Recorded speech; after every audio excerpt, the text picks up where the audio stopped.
Class में खूब बढ़िया से समझते हैं। देखिए, पहला इंपॉर्टेंट हम लोग अब ध्यान में समझें, पहले कलम रख दो, पूरा बढ़िया से समझो। तो चट्टान है, सबसे पहले तो ये समझ रहे होंगे, कोई भी ठोस पदार्थ धरती पर या धरती के अंदर कोई भी ठोस पदार्थ जिसमें अगर उसकी एक निश्चित रासायनिक संरचना है, धातु उसमें है, तो वो सबको हम लोग किस नाम से जानते हैं? चट्टान। बालू एक तरह का चट्टान है। चट्टान बने बहुत कठोर ही नहीं समझ, कई चट्टान मुलायम भी चट्टान होते हैं। चट्टान से ही कई तरह का सिस्टम बदलते भी रहा है।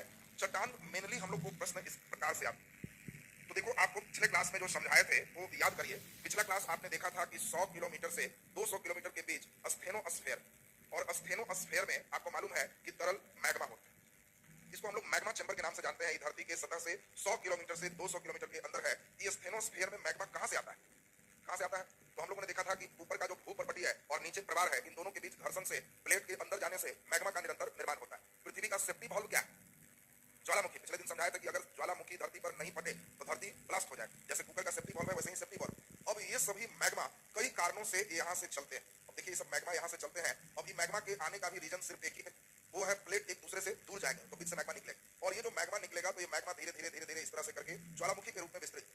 जरूरी नहीं है कि सब मैग्मा ऊपर ही चला जाए। कई बार होता है कि यहाँ जम गया, इस तरह से जम गया, ऐसे जम गया। कई तरह के डिजाइन में ऐसा हो सकता है, सीधे ऐसे निकल के जम गया, ऐसा हो सकता है कि ऐसे निकल के जम गया, अंदर भी रह सकता है, बाहर भी रह सकता है। ये पूरे जो देख रहे हो, ये धरती का सबसे पहला चट्टान है, जिस चट्टान को हम लोग कहते हैं आग्नेय चट्टान। देखिए, पृथ्वी का सबसे पहला चट्टान है जिसको हम लोग आगे, पृथ्वी के नीचे से कौन निकलता है? मैग्मा। मैग्मा जब बाहर निकलता है तो इसको क्या कहते हैं? लावा। यही लावा जब ठंडा होता है तो ठंडा होकर किस रूप में आ जाता है? ठोस रूप में। और इसी ठोस रूप का जो चट्टान है उसको हम लोग आग्नेय चट्टान कहते हैं। यानी आग्नेय चट्टान का निर्माण किससे होता है? मैग्मा या लावा से होता है, यानी सिस्टम से ये जन्म लेता है। वो सोच करके, इस तरह के चट्टान में जीवाश्म होगा कि नहीं? जीवाश्म का मतलब है जीव जंतु का अवशेष, हड्डी